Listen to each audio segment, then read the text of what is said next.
오늘은 우리 기독교의 대표 3대 절기라고 할 수 있는 우리 성탄절, 또 추수감사절, 그리고 부활절, 이렇게 우리가 3대 절기로 꼽고 있죠. 그 중에 하나인 부활주일입니다. 영광스러운 우리 예수님의 부활을 기념하고 또 우리에게 부활 생명, 부활 소망을 주신 놀라운 은혜를 감사하고 기뻐하는 날입니다. 그래서 오늘은 우리가 지금까지 이렇게 설교해왔던 출애굽기를 이렇게 잠시 접어두고 부활에 대한 메시지로 은혜를 나누는 시간을 갖도록 하겠습니다. 제가 그동안 한 4번, 5번 정도 부활절 예배를 이렇게 드린 것 같은데요. 생각해 보니까 예수님의 부활 사건을 가지고 설교한 적이 한 번도 없더라고요. 제일 중요한 본문인데. 그래서 오늘은 이 예수님의 부활 사건을 가지고 좀 말씀을 나누려고 합니다. 오늘 우리 큐티 본문이기도 한데요. 우리 누가복음 24장 1절부터 12절까지의 말씀을 가지고 우리 예수님의 부활 사건에 대해서 한번 살펴보도록 하겠습니다. 오늘 본문은 누가복음 24장 1절부터 12절까지의 말씀입니다. 누가복음 24장 1절부터 12절까지의 말씀, 저와 한 절씩 교독하겠습니다. 안식 후 첫날 새벽에 이 여자들이 그 준비한 향품을 가지고 무덤에 가서 들어가니 주 예수의 시체가 보이지 아니하더라.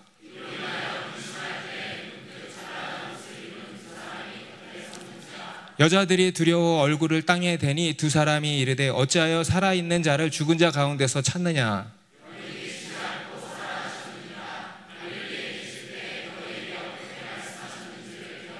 이르시기를 인자가 죄인의 손에 넘겨져 십자가에 못 박히고 제3일에 다시 살아나야 하리라 하셨느니라 한데,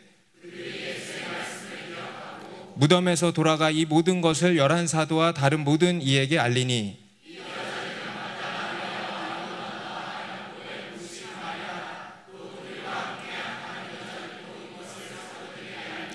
사도들은 그들의 말이 허탄한 듯이 들려 믿지 아니하나 베드로는 일어나 무덤에 달려가서 구부려 들여다보니 세마포만 보이는지라 그 된 일을 놀랍게 여기며 집으로 돌아가니라. 아멘.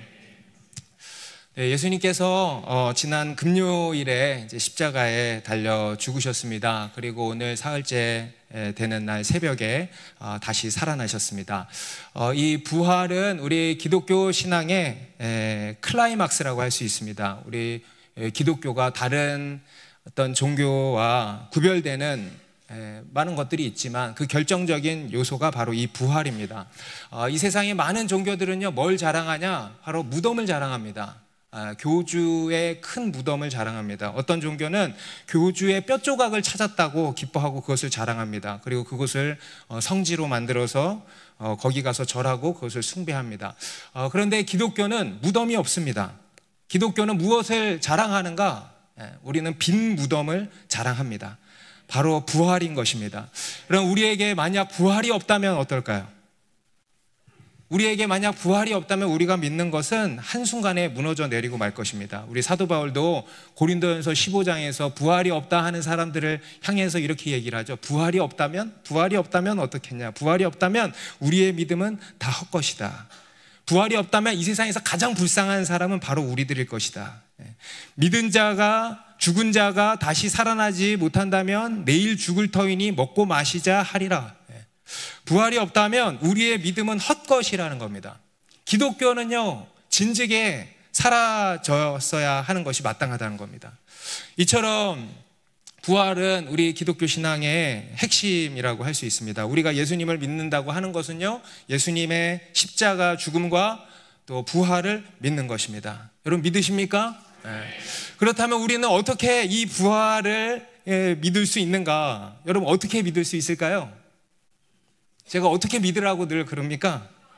팍 믿으면 된다 그랬죠. 네. 팍 믿으라, 뭘 어쩌고 할 때 제가 늘 그래요. 그럼 팍 믿어라.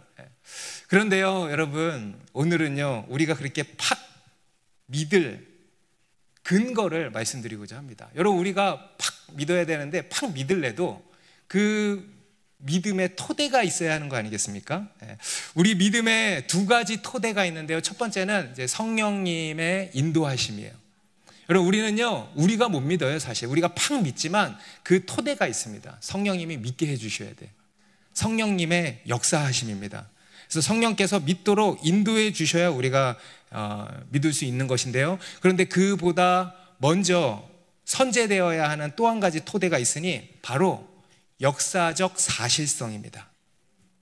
여러분, 우리는요, 그냥 막연하게 믿는 게 아니고요, 역사적 사실을 믿는 것입니다.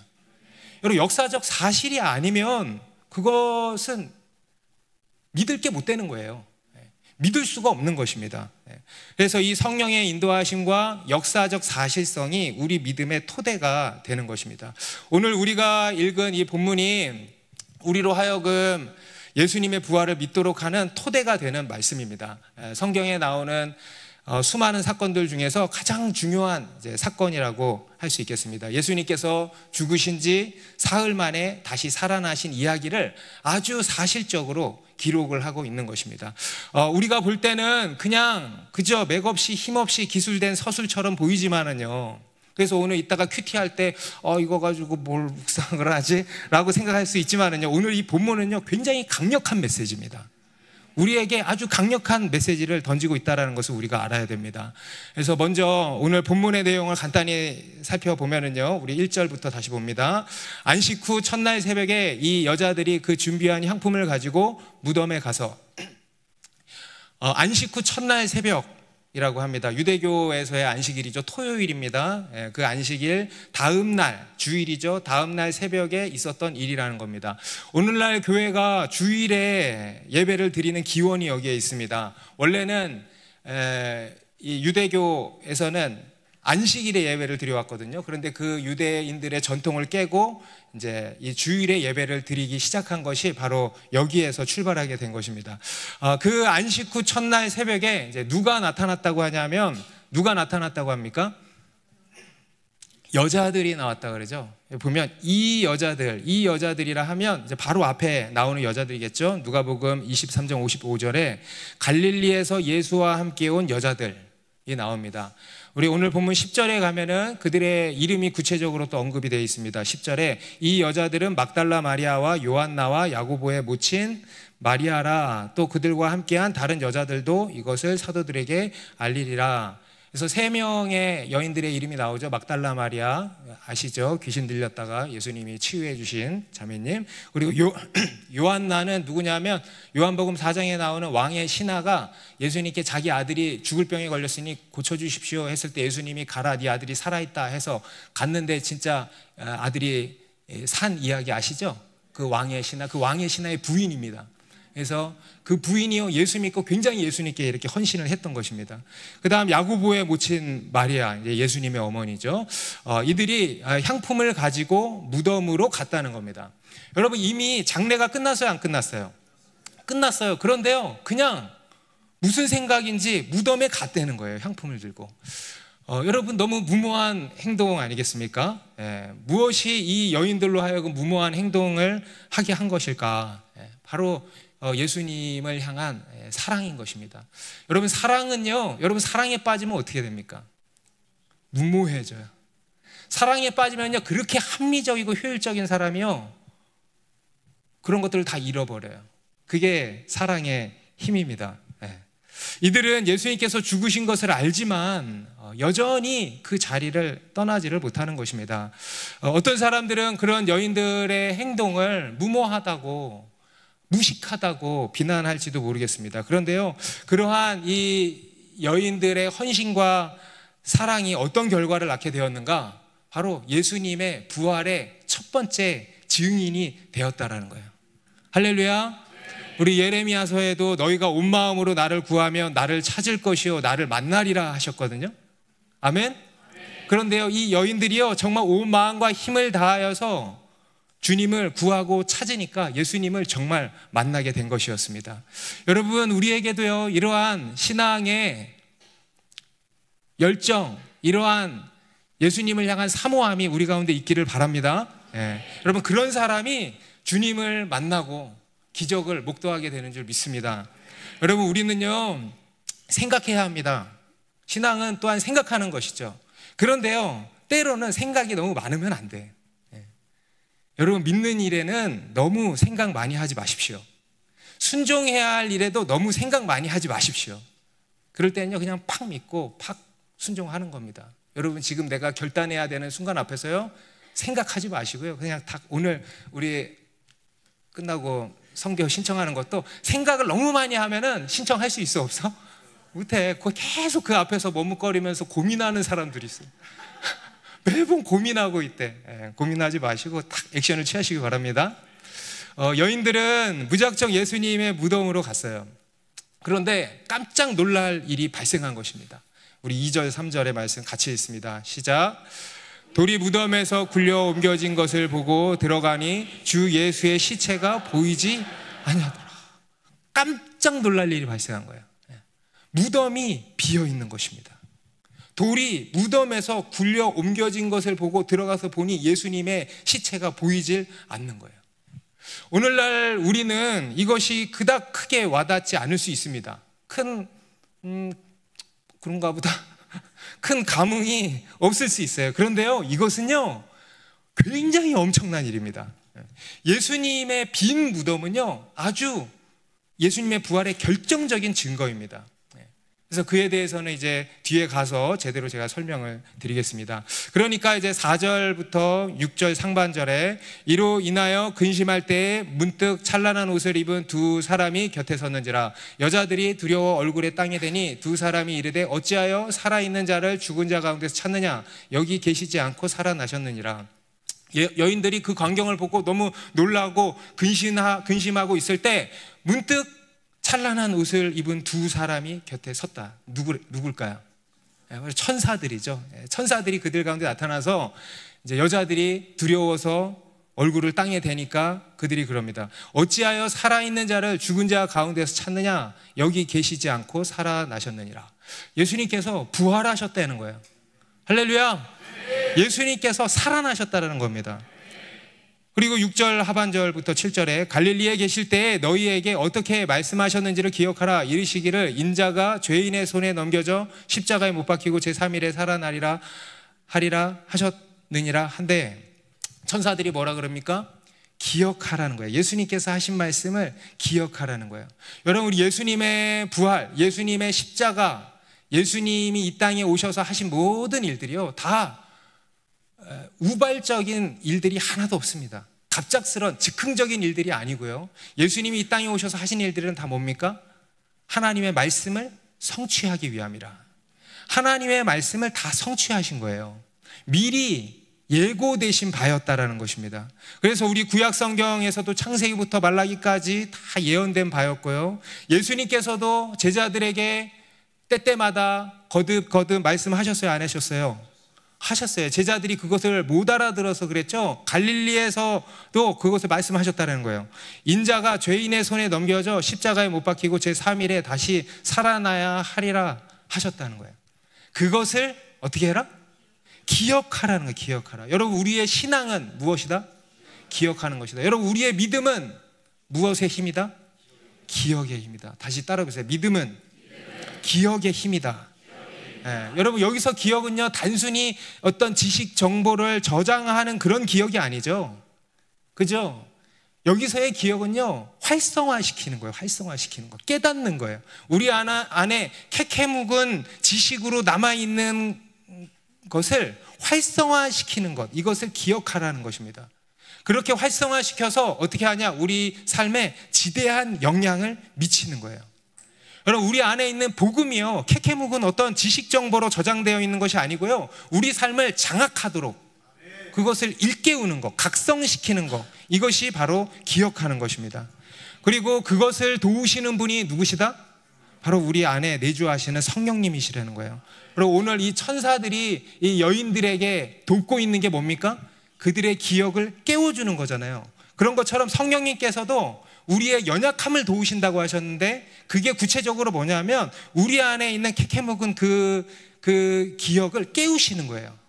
그래서 우리 안에 있는 그 복음의 말씀, 진리의 말씀이 우리의 삶에 지대한 영향을 끼치도록 하는 것, 우리의 삶을 장악하도록 하는 것, 하나님의 말씀이 우리의 삶을 장악하도록 하는 것, 우리의 기억을 깨우는 것, 이것이 우리 성령 하나님의 하시는 일이라는 것입니다. 여러분, 우리가 매일 말씀의 자리에 나오고 오늘 이 예배 자리에 나와서도 성령 하나님께서 우리 가운데 역사해 주시기를 바라는 게 뭡니까? 우리의 기억을 깨워주시길 바라는 거예요.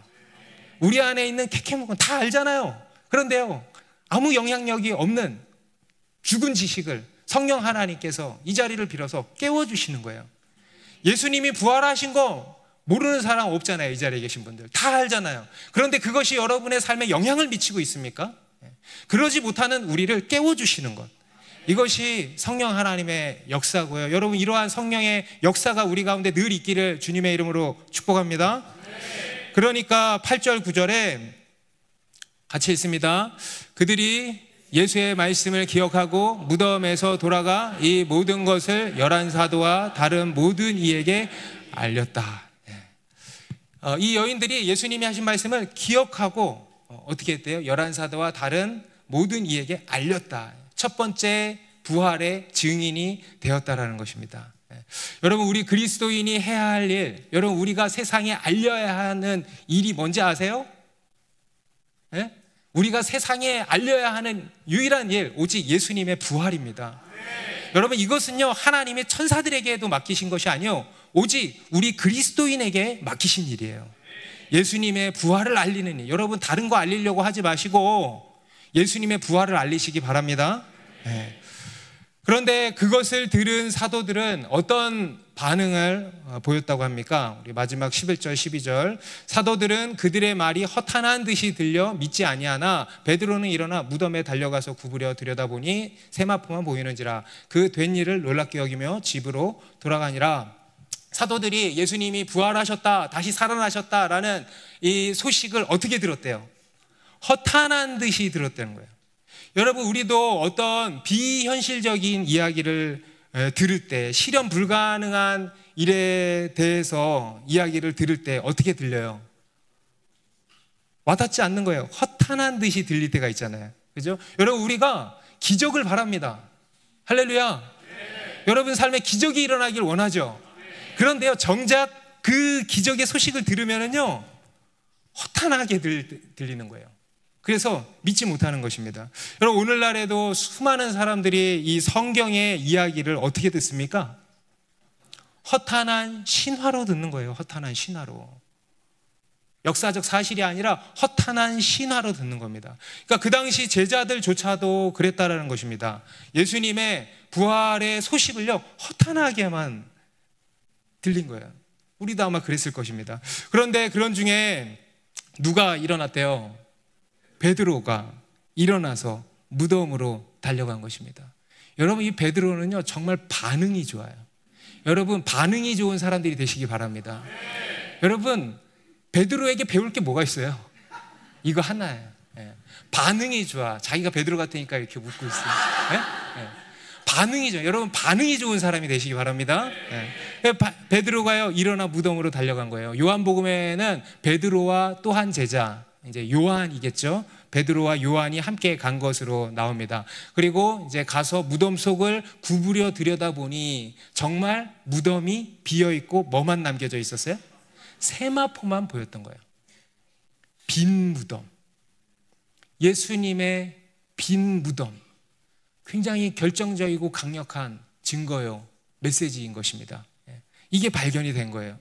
오늘 본문은 예수님의 부활 사건을 기록을 하고 있는데요, 어떻게 기록하고 있냐면 아주 사실적으로 기록을 하고 있습니다.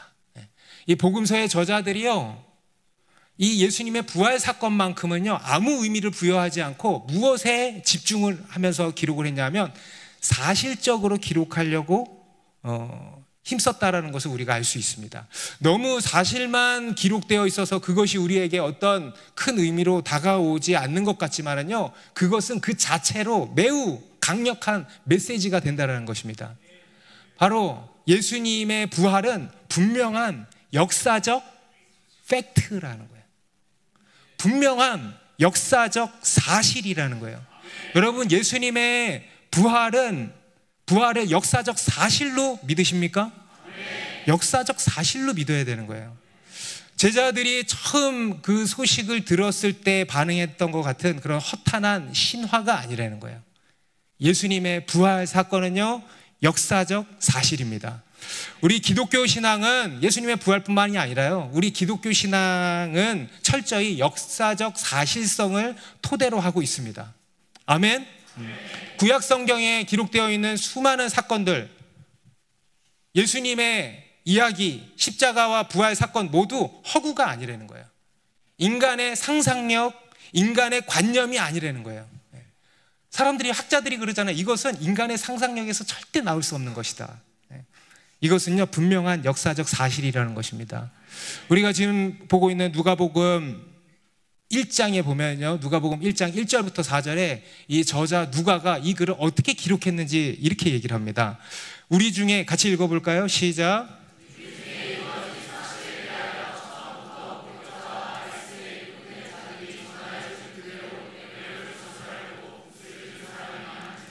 그 모든 일을 근원부터 자세히 미루어 살핀 나도 데오빌로 각하에게 차례대로 써보는 것이 좋은 줄 알았노니 이는 각하가 알고 있는 바를 더 확실하게 하려 함이로다. 뭐라고 해요? 사실이에요. 사실. 이 누가는요, 의사였어요. 의사. 굉장히 이성적인 사람이었다라는 거죠. 이 모든 일을 근원부터 자세히 미루어 살핀 나도 데오빌로 각하에게 차례대로 써보는 것이 좋은 줄 알았노니, 우리 중에 이루어진 사실에 대하여 처음부터 목격자와 말씀에 일꾼된 자들이 전하여 준 그대로 내력을 저술하려고 붓을 든 사람들이 많은지라. 와, 여러분 소름 끼치지 않습니까? 사실이라는 거예요. 사실. 역사적 사실을 다 기록하고 있다는 것입니다. 분명한 역사적 사실을 신학적 관점, 다시 말해서 하나님 중심적 관점으로 기록을 한 것이다라는 거예요. 그래서 여러분, 그래서 힘이 있는 거예요. 여러분, 성경이 힘이 있어요, 없어요? 힘이 있어요. 여러분, 성경이 힘이 있는 이유가 뭔지 아십니까? 성령님이 증거하셔서이기도 하지만, 그죠? 성령님이 증거하셔서이기도 하지만 사실 먼저는요, 그것이 사실이기 때문에 힘이 있는 거예요. 여러분, 진실에는 힘이 있다 그랬습니다. 진실이 결국 이긴다고 하지 않습니까? 왜냐하면 진실에는 힘이 있기 때문입니다. 여러분, 성경이요, 여전히 지금까지도 여전히 힘이 있는 이유는요, 단순히 성령의 능력이 아니고요, 역사적 사실이기 때문입니다. 그렇지 않다면 기독교가 지금까지 이어져 올 수 있다 없다? 없다는 거예요. 이런 말도 안 되는 이야기가 어찌 지금까지 이어져 오겠냐라는 것입니다. 여러분, 우리가 예수님의 부활을 믿는 것은 성령님의 도우심, 인도하심이 필수적입니다. 하지만 그보다 먼저 선제되어야 하는 것이요, 역사적 사실성입니다. 그래야 믿을 거 아닙니까? 여러분, 역사적 사실이 아닌 거 믿으시겠어요? 그거 믿어서 뭐 할 겁니까? 역사적 사실성을 믿는 거예요. 그것이 우리 믿음의 가장 기본적인 토대가 되는 것입니다.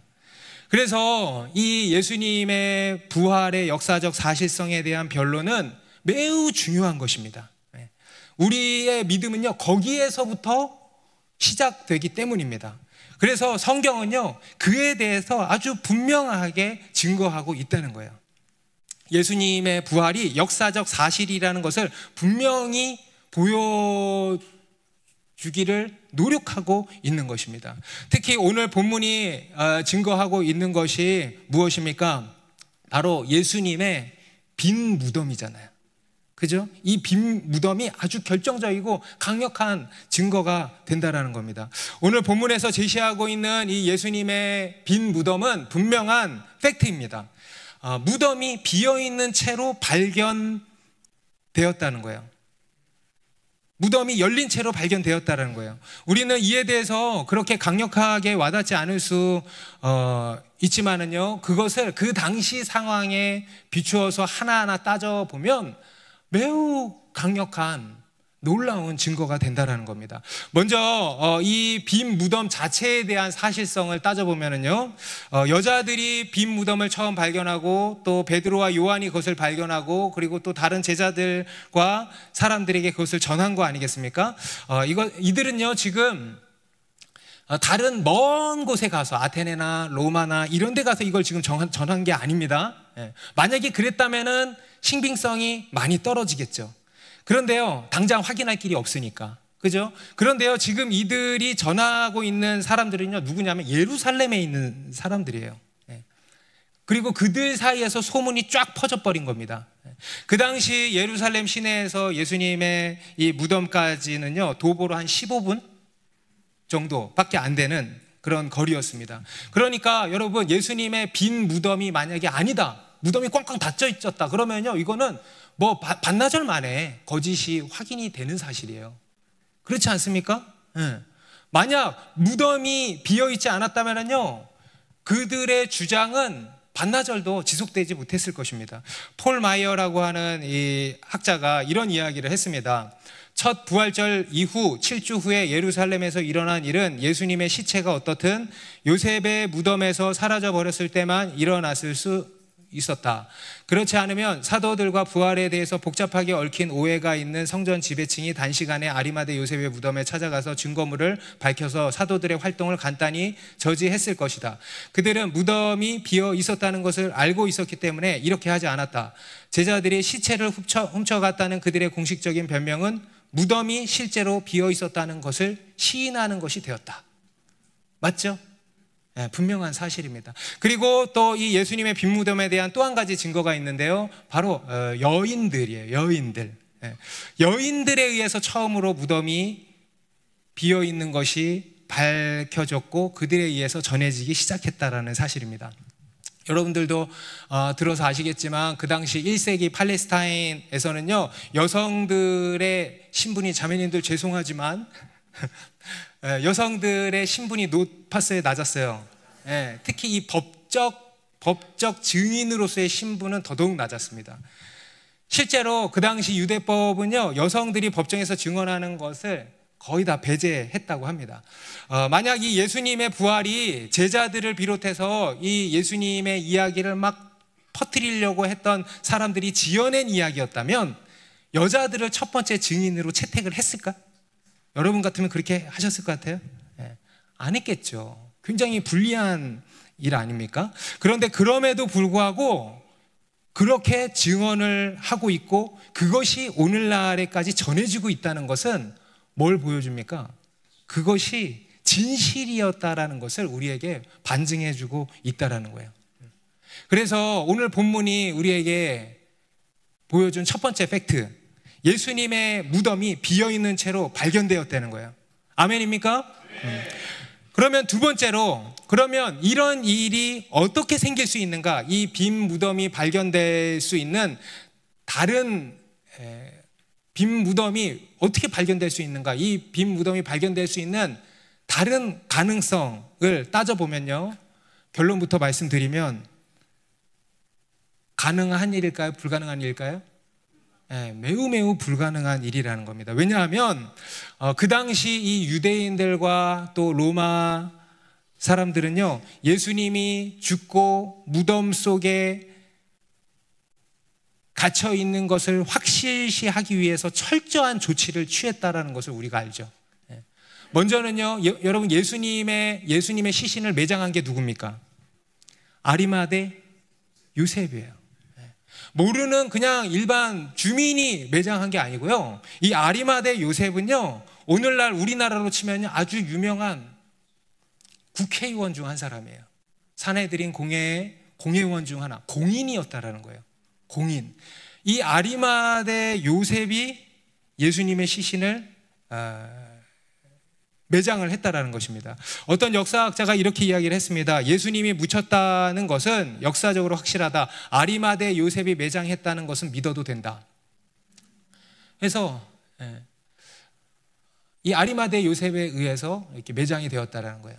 확실히 매장이 되었다라는 것입니다. 그리고 두 번째, 그 무덤을 돌로 봉한 거죠. 돌로 임봉한 거예요. 제가 인터넷에 찾아보니까요, 그 당시 무덤을 이렇게 임봉했던 돌이요, 최소 1000kg, 1톤에서 1.5톤 정도 되는 무게였다고 합니다. 사람이 쉽게 움직일 수 없는 거예요. 게다가 봉인이 한번 되면은요, 그것을 빼는 것은 더더욱 힘든 일이었습니다. 그리고 그 인봉에는요, 뭐가 찍혀 있냐면 그 당시 로마 총독의 인장이 찍혀 있었어요.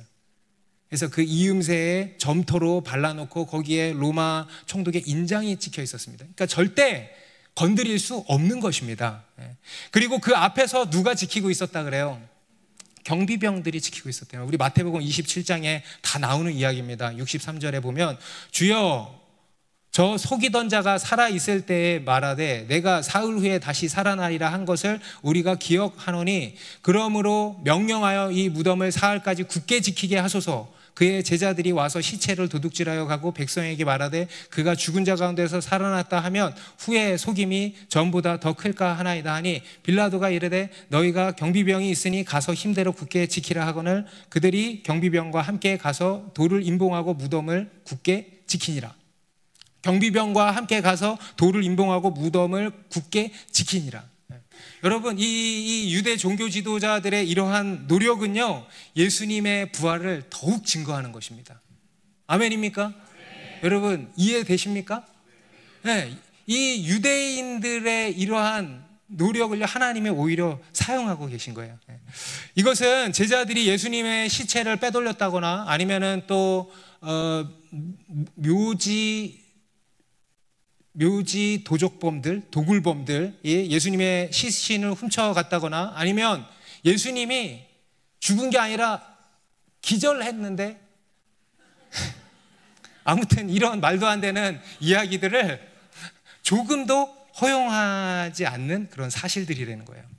여러분, 로마의 임봉이 부서졌다는 것은요, 그거는 있을 수 없는 일이에요. 로마 제국의 권위를 나타내는 인장이 부서졌다는 거잖아요. 절대 있을 수 없는 거예요. 제자들이 그거를 부셨을까요? 그 겁쟁이들이? 그 겁쟁이들이 밤에 경비병을 뚫고 그렇게 했을까요? 말도 안 되죠. 그러면 어떻게 이 예수님의 무덤이 빈 채로 발견될 수 있었는가? 다 하나밖에 없어요. 또 한 가지 결정적인 증거가 있습니다. 바로 여러분, 무덤 안에서 뭐가 발견이 됐습니까? 세마포가 발견, 수의예요, 수의. 세마포가 그대로 놓여 있었다는 거예요. 여러분, 이것은요, 굉장히 기이한 현상입니다. 우리는 시신이 세마포에 쌓여 있다고 하니까 그냥 세마포로 이렇게 시신을 이렇게 돌돌돌돌돌 말아서 이렇게 쌌나 보다 생각을 하지만은요, 여러분, 그 당시에 장례 절차 때 세마포로 싸는 것은요, 그냥 싸는 게 아니고 향료를 넣어서 싸요. 향료가 뭐냐면 향나무 조각을 가루로 만들어서 모략이 뭐냐면 아주 찐득찐득한 고무나무 진액 같은 그런 찐득찐득한 액체랑 섞어서 만든 게 향료입니다. 그래서 이 향료를요, 구석구석에 이렇게 넣어서 발라가지고 세마포를 싸요. 그러니까 여러분, 이 세마포가 몸에 어떻게 돼? 바싹 들러붙는 거예요. 그래서 벗길 수가 없대. 쉽사리 벗길 수가 없대. 막 이렇게 뜯어내야 되는 모양이야. 그렇기 때문에, 그런데 지금 이 세마포가 뭐예요? 그냥 놓여 있는 거예요. 굉장히 미스테리한 일이었다라는 것입니다. 마이클 그린이라는 학자도 이런 이야기를 했습니다. 제자들은 예수님이 부활하셨다는 사실을 확신하고 두려워하지 않았다. 묘지 도굴범은 그렇게 범상치 않은 사건을 연기할 수 없었을 것이다. 그런 생각은 머리에 떠오르지도 않았을 것이다. 무덤 도굴범은 단순히 시체와 수의 및 모든 것을 가져갔을 것이다. 그 당시 제자들이 주목한 것은요, 단순히 빈 무덤이 아니었습니다. 뭘 봤습니까? 세마포를 본 거예요. 비어있는 수의. 그리고 마지막 아주 결정적인 증거, 바로 목격자들이 있었다는 거예요. 부활하신 예수님을 직접 만난 사람들이 있었다는 거예요. 일단 예수님의 11 제자들, 예수님이 찾아오셔서 만나 주셨죠. 그리고 그뿐 아니라 고린도전서 우리 15장 6절에 가니까 그 후에도 500여 형제들에게 일시에 보이셨나니 그중 지금까지 대다수는 살아있고 라고 기록을 하고 있습니다. 그리고 중요한 것은 뭐냐? 그 예수님을 만난 사람들의 삶이 어떻게 됐어요? 급속도로 바뀌었다는 거예요. 180도 바뀌었다는 거예요. 이 예수님의 제자들은요, 죽음이 두려워서 예수님을 버리고 다 도망간 사람들입니다. 그런데요, 그들의 삶이요, 50일 사이에 급속도로 바뀐 거예요. 180도 바뀐 거예요. 오늘 우리 간증한 형제님도 2, 3개월 사이에 사람이 180도 바뀌었어요. 3개월 전만 해도요, 그냥 교회에서 거의 두문불출하던 절망과 망연자실 그 자체 분위기였는데 지금 그의 모습이 완전히 바뀌었어요. 맨날 교회에서 보여. 왜 그렇습니까? 무슨 사건이 일어난 거예요. 놀라운 사건이 벌어진 것입니다. 여러분, 과거에 그렇게 겁쟁이였던 자들이 극심한 고난과 죽음의 두려움을 이기고 예수님의 부활을 증거하기 시작했다라는 것입니다. 우리 사도행전 4장 19절에 보니까요, 베드로가 이 관리들에게 이렇게 얘기합니다. 베드로와 요한이 대답하여 이르되 하나님 앞에서 너희의 말을 듣는 것이 하나님의 말씀을 듣는 것보다 옳은가 판단하라. 우리는 보고 들은 것을 말하지 아니할 수 없다. 여러분, 이 베드로는 대제사장의 여종의 신문 앞에서요, 난 몰라. 저 사람 저 미치광이 나면 나랑 상관없는 사람이야, 이랬던 사람이에요. 그런데 뭐라 그래요? 우리는 보고 들은 것을 말하지 않을 수 없다. 베드로만입니까? 요한만입니까? 아니에요. 모든 사도들이 다 그랬다는 거예요. 어떤 사람은요, 미쳤다, 정신착란이다, 헛것을 본 거다. 여러분, 그랬다면 한두 사람이에요. 한두 사람. 모든 사람이 그랬다라는 것은요, 사실이라는 거예요. 여러분, 예수님의 형제 야고보는요, 예수님이 살아계실 때 믿지 않았어요. 형제가 있는데 또 믿지 않았어요. 그런데요, 그랬던 그가 예수님을 위하여서 박해를 받는 무리 가운데 합류하고 심지어는 초대교회의 지도자가 됐어요. 예루살렘 교회의 지도자가 되고 결국은 순교자 중 한 사람이 된 거 아닙니까? 여러분, 무엇이 그에게 그 같은 변화를 일으킨 것일까요? 여러분, 사도 바울도요, 기독교를 말살하려고 교회를 그렇게 핍박하는데 앞장섰던 사람이에요. 근데 그가 한순간에 뒤집어져서 오히려 예수 그리스도를 전하는 기독교 역사상 최고의 전도자가 되었던 건데요, 무엇이 그에게 그 같은 변화를 일으킨 것이었을까요? 바로 부활하신 예수님을 만난 거예요. 여러분, 오늘 본문이 말씀하는 바는 분명하고 아주 강력합니다. 예수님의 부활은요, 역사적 사실이라는 것입니다. 예수님의 부활은 역사적인 팩트라는 거예요. 실제로 일어난 일이라는 것입니다. 그러면 이 예수님의 부활이 역사적 사실이라면 어떻게 되는가? 그것이 우리에게 주는 의미가 무엇인가? 바로 모든 것이 다 사실이라는 거예요. 할렐루야. 먼저는요, 예수님이 자신에 대해서 증언하신 대로 예수님께서 그리스도시요 살아계신 하나님의 아들이시라는 것입니다. 우리 로마서 1장 4절의 말씀 같이 읽습니다. 시작. 성결의 영으로는 죽은 자들 가운데서 부활하사 능력으로 하나님의 아들로 선포되셨으니 곧 우리 주 예수 그리스도시니라. 예수님께서 하나님의 아들 곧 그리스도로 선포되신 결정적인 사건이 뭐라 그래요? 부활하심으로, 죽은 자들 가운데서 부활하사 능력으로 하나님의 아들로 선포되셨다는 거예요. 그래서 예수님께서 우리 인간을 구원할 메시아, 구원자시라는 것입니다. 아멘. 그리고 두 번째, 그 예수님께서 뭘 이기셨다? 죄의 권세를 이기셨다는 거예요. 우리를 구원할 구원자로서 죄의 권세를 이기셨다는 거예요. 그게 부활에 담겨있는 의미예요. 예수님께서 여러분 십자가에 달려 죽으신 것은 뭐 때문에 죽으신 거예요? 우리의 죄 때문에 죽으신 거죠. 다시 말해서 우리의 죄를 품고 죽으신 거예요. 우리의 죄를 다 뒤집어 쓰고 죽으신 거예요. 그런데 사흘 만에 다시 살아나셨다라는 것은 무엇을 의미합니까? 그 죄의 권세를 박살내셨다. 할렐루야. 죄의 권세를 이기셨다는 거예요. 물론 세상 사람들에게는 그것이 큰 매력으로 다가오지 않을 것입니다. 세상 사람들에게는요, 여전히 이 땅에서 먹고 사는 게 주된 관심사예요. 돈, 명예, 성공, 부귀영화, 잘사니즘, 이런 거에만 관심이 많아요. 그런데요, 그러면서 이 죄의 문제가 뭐가 그렇게 문제가 되는가? 도대체 그냥 큰 죄 안 짓고 살면 되지, 감옥만 안 가면 되지, 이런 지장만 안 주면 되지, 도대체 이 죄 문제가 뭔데 그렇게 이야기를 하는가 하는데요, 여러분, 이 죄 문제는요, 우리 인간의 가장 근본적인 문제죠. 우리 인간의 모든 문제는 다 어디에서 출발합니까? 바로 이 죄에서 출발하는 거예요. 그래서 우리는 그 무엇보다 이 죄의 문제를 해결해야 하는 것입니다. 곧 이 죄로부터 구원받아야 하는 거예요. 우리의 근본적인 문제 해결은요, 우리의 근본적인 문제 해결은 바로 여기에서부터 시작되는 겁니다. 그리고 그것을 예수님께서 하신 거예요. 십자가에 달려 죽으시고 부활하심으로 이 죄의 권세를 이기셨다는 것입니다. 그리고 또 이 예수님의 부활이 담고 있는 의미, 예수님께서 이 죄의 권세를 이기심으로 또 무엇을 이기셨냐? 죽음을 이기셨다. 할렐루야. 여러분, 부활이 뭡니까? 부활이 죽었다가 다시 사는 게 부활이잖아요. 그죠? 다시 말해서 죽음을 이기는 게 부활이에요. 예수님께서 부활하셨다라는 것은 뭐냐면 죽음의 권세를 이기셨다는 거예요.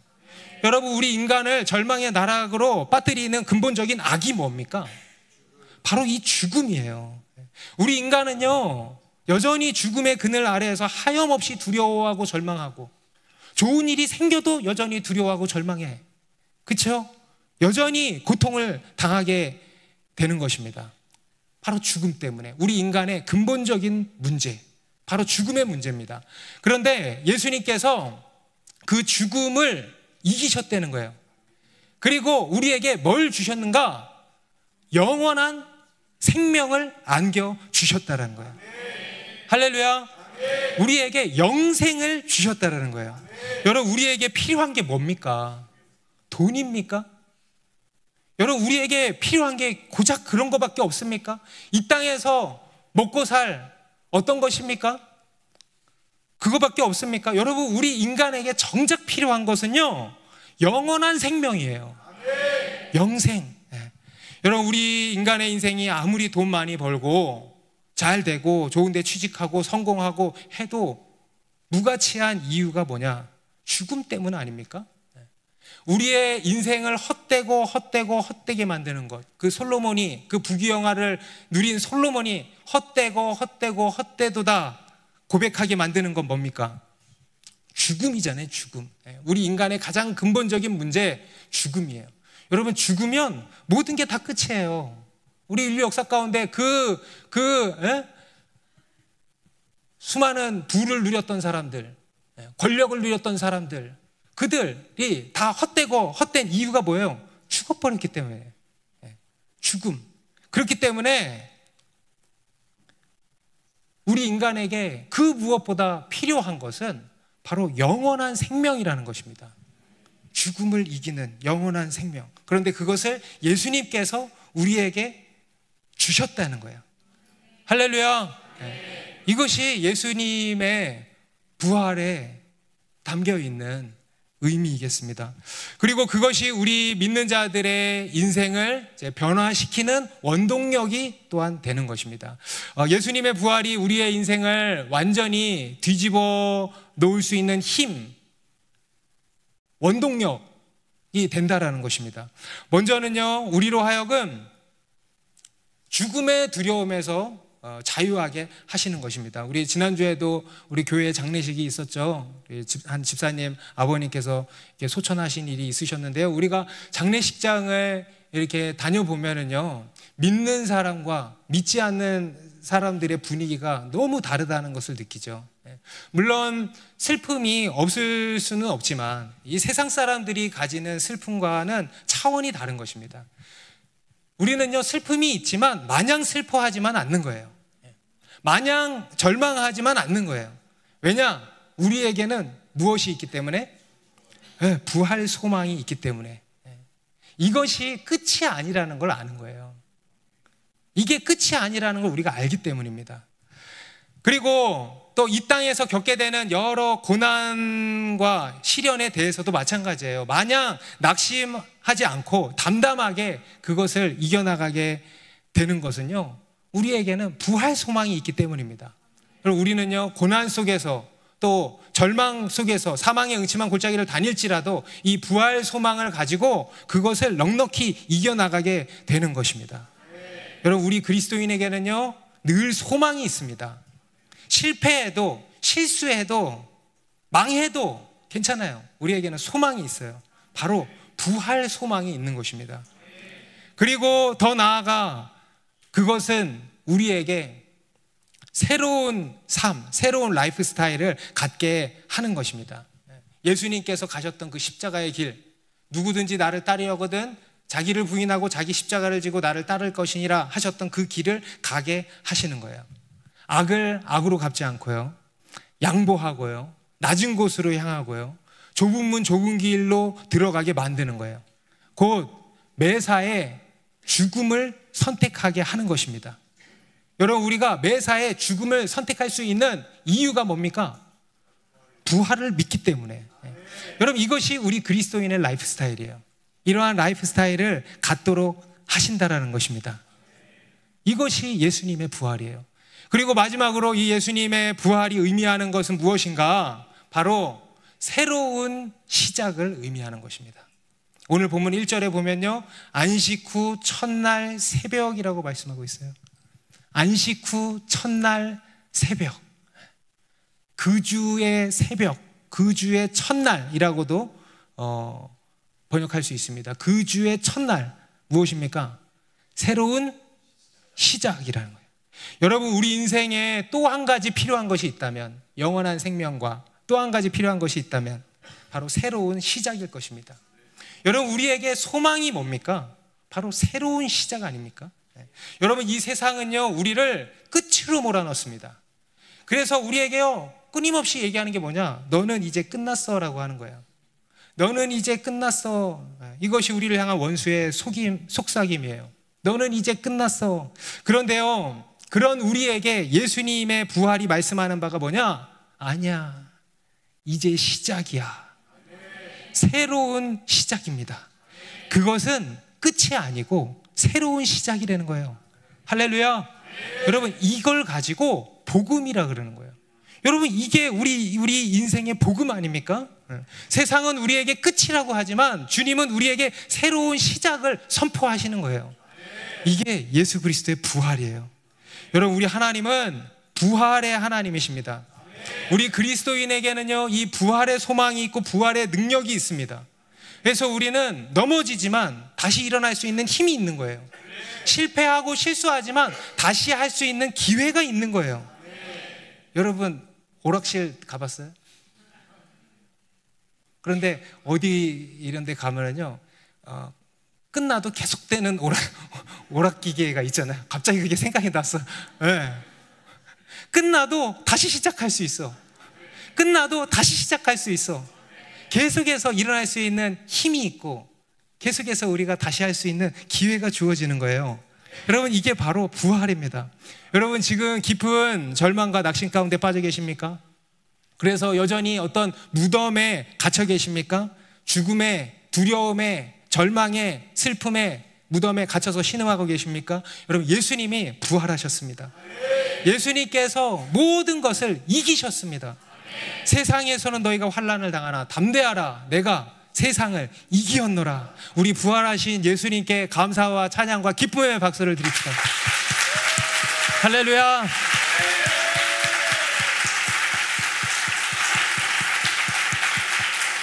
같이 기도하겠습니다.